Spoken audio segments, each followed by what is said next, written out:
وصل صوتك. هذه أول مصافحة مع الطاقم الفني الجديد للنادي الأفريقي. بطبيعة الحال الطاقم الجديد فيه بعض يعني أبقين على مدرب الحراس والمعد البدني هذوما تعرفوهم. نقدم لكم مدرب فريق المدرب الأول السيد لوندري شوفان. مدرب مساعد سي محمد مكشر، هو إذا كان التحق يكون عنده التزام صغير ويمكن يلتحق اثناء الندوه. السيد اتا فولابي كذلك مدرب مساعد. مدرب الحراس السيد داني برلاندان موجود معنا، والمعد البدني السيد ريشار يبالي.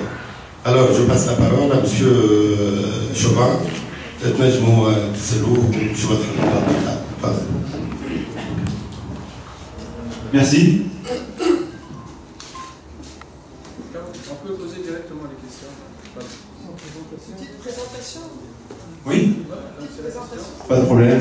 Écoutez, j'ai 45 ans, ça fait maintenant 22 ans que je suis dans le football professionnel.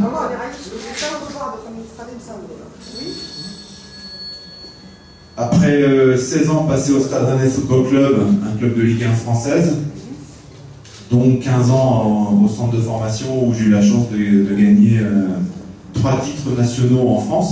Une fois la Coupe de France Junior qui s'appelle la Coupe Gambardella, qui est très prisée, et 2 titres de champion de France des réserves professionnelles. J'ai ensuite été adjoint à l'entraîneur de l'équipe professionnelle à Rennes, puis je suis passé entraîneur principal pendant 6 saisons à Sedan, au FC Nantes et au Stade Brestois, donc entre la Ligue 1 et la Ligue 2, pour un total de 212 matchs sur le banc pro. Vous venez juste de le dire, vous avez passé 6 ans dans les Ardennes, la côte armoricaine, vous ne l'avez pas quittée dans la côte de la France. Vous êtes resté, c'est votre première expérience en Tunisie. Comment c'est arrivé déjà cette expérience, les contacts avec le BD du club africain, et vous n'appréhendez pas une nouvelle expérience dans un pays que vous ne connaissez pas, avec des joueurs que vous ne connaissez pas, la mentalité, la culture, et en plus vous dites que vous êtes un formateur. Je sais que vous avez gagné les Gambardella en 2003, je crois. Là vous arrivez dans un club où les égos sont comme ça, donc je ne sais pas comment vous allez faire. Écoutez, depuis le début de semaine, je n'ai pas senti des égos comme vous le dites. Vous prédécesseurs, c'est ce qu'ils ont dit depuis le début de la saison. Moi, tout ce que je sais, c'est que avant de prendre la décision de signer au club africain, j'ai eu longuement Bertrand Marchand, avec qui j'ai travaillé pendant 4 ans à Rennes, qui m'a dit énormément bien de ce club. C'est bien évidemment un grand club africain qui est connu de par le monde.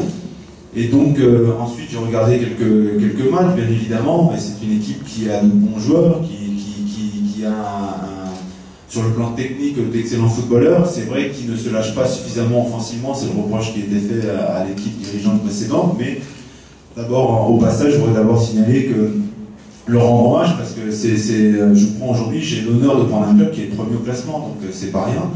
Après, Bertrand m'a vivement conseillé de signer ici. C'est vrai que c'est une première expérience, mais comme Bertrand, c'était aussi sa première expérience à l'époque, il a laissé une jolie trace. Vous savez, le plus important quand on arrive dans un club, c'est pas d'être connu à l'arrivée, c'est d'être connu quand on s'en va. J'espère que j'aurai la même réussite que lui. Et vous n'avez pas eu peur de quitter votre Bretagne, je ne sais pas si c'est natal ou pas, mais c'est là où vous avez fait l'essentiel de votre carrière. C'est pour ça que j'ai tenu à venir avec Eric Atta, qui a longtemps été un de mes collègues au Stade Rennais, qui connaît parfaitement le continent africain, puisqu'en tant que Béninois, il a longtemps mis en place le football professionnel au Bénin.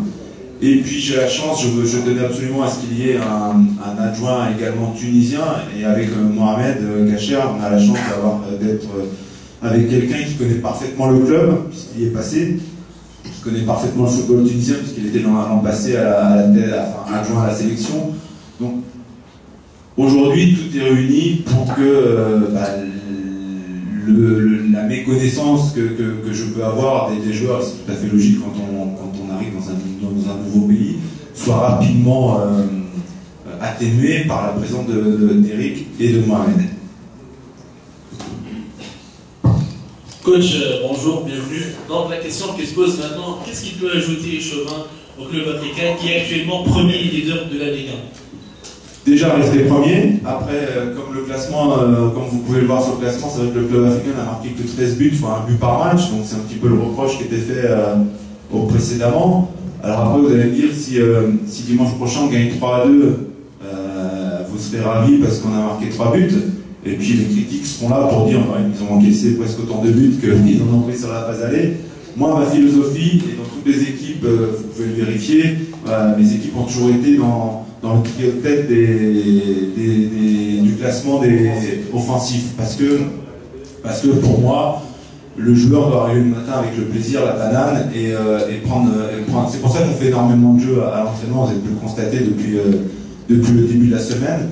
Et à partir du moment où il prend du plaisir, il se lâche. Alors c'est bien évidemment, quand on se lâche, on prend des risques, on se découvre un peu, mais aujourd'hui, ma philosophie, c'est de gagner. Je préfère gagner 3-2 que gagner 1-0. Voilà. Oui, coach, mais le mercato est déjà fermé, donc vous n'avez pas le choix de recruter. On sait tous que le club africain n'arrive pas à marquer souvent dans les matchs, un but par match. Donc qu'est-ce que vous allez faire? Qu'est-ce que vous avez dans la tête pour changer un petit peu l'attaque et marquer un petit peu de but? Bon, déjà, quand je suis arrivé, je savais que le mercato fermait le 15, donc je ne vais surtout pas me retrancher derrière ça, ce serait trop facile. Moi, je ne cherche aucune excuse, bien évidemment. Il y a un groupe en l'état, je veux qu'il prenne du plaisir au quotidien. Vous savez, un entraîneur réussi quand il a l'adhésion de ses joueurs. Jusqu'à présent, j'ai toujours eu, que ce soit à Sedan, à Nantes ou à Brest, l'adhésion des joueurs qui étaient sous mes ordres et qui ont pris beaucoup de plaisir à travailler au quotidien. Si on a ça, derrière c'est beaucoup plus facile. Après, un entraîneur juge sur le résultat, bien évidemment, ça c'est partout pareil, quel que soit l'endroit où on se trouve dans le monde. Merci.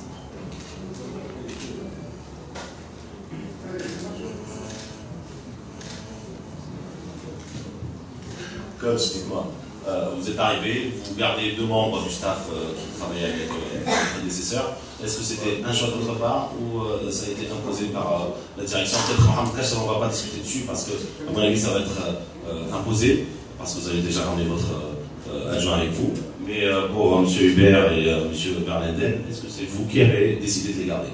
Rien ne m'a été imposé et à partir du moment où le club était satisfait de leur travail jusqu'à présent, moi j'ai décidé tout simplement de travailler avec eux sans aucun problème, avec beaucoup de plaisir.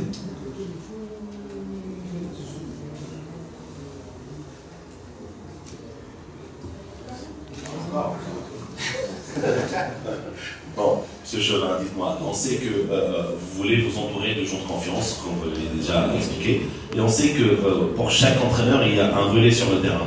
Ça fait une semaine, ça fait pas longtemps, mais est-ce qu'il y a des prémices pour quelques joueurs qui peuvent être le relais de l'André Chauvin sur le terrain?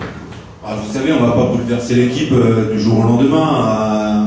Il y a aujourd'hui, oui, il y a une colonne vertébrale, vous la connaissez aussi bien que moi, qui est présente. Et c'est ces joueurs que j'ai vus en compagnie d'Eric et de Mohamed dès la fin du premier entraînement mardi. Voilà, c'est Corby, voilà, on a vu ce groupe de 5-6 là, qui possède un petit peu plus d'expérience. Après, vous savez, aujourd'hui, le club africain est un club qui possède à la fois des joueurs d'expérience, qu'on vient de citer, et parce qu'ils ont 23-24 ans, hein, donc il faut, à 23-24 ans, il est titulaire indiscutable dans son club, c'est une évidence, et puis aussi de jeunes joueurs. Il y en a quelques-uns qui ont pointé le bout de leur nez avec la sélection nationale lors des derniers championnats du monde et U17 au Qatar, ou aux Émirats plutôt.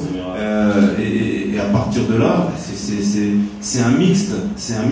Et ma mission est courte, 5 mois, mais on va faire en sorte d'amener le club africain là où le président veut qu'il aille, c'est-à-dire récolter ce titre de champion qui n'a pas été acquis par le club depuis 6 ans. Justement, vous parliez là de la mission courte. Est-ce que c'était un choix du président ou de votre part? C'est un choix de ma part. Le président souhaitait s'engager sur une plus longue durée. Moi, je suis quelqu'un de franc et d'honnête, et je vais l'être avec vous. À partir du moment où c'est ma première expérience à l'étranger, il est bien évident que si le président est content de notre travail, et je dirais toujours le nous, parce que c'est une équipe, c'est pas un mec, l'entraîneur et les autres à côté. Si le président est content de mon travail, de notre travail, et si moi je me plais, ben, on envisagera peut-être en fin de saison, si l'objectif d'être champion est atteint, une collaboration plus longue. Mais il se peut qu'aussi que le président ne soit pas satisfait de mon travail, ou que moi, pour des raisons personnelles ou autres, je me sens pas bien. Voilà. Donc c'est pour ça qu'on a préféré tous les deux s'inscrire sur cette première étape. Et je crois que c'est le mieux pour tout le monde. Il y a un objectif, il est commun à tout le monde. Le président veut que son club soit enfin champion après de longues années d'attente. Moi, je souhaite ouvrir mon palmarès avec le staff en tant qu'entraîneur professionnel. J'ai la chance d'avoir un palmarès assez fourni en tant qu'entraîneur formateur, mais je souhaite l'ouvrir en tant qu'entraîneur général. Donc tout est là, on est sur la même longueur d'onde par rapport à ça, et ensuite on se posera tranquillement pour envisager une collaboration future.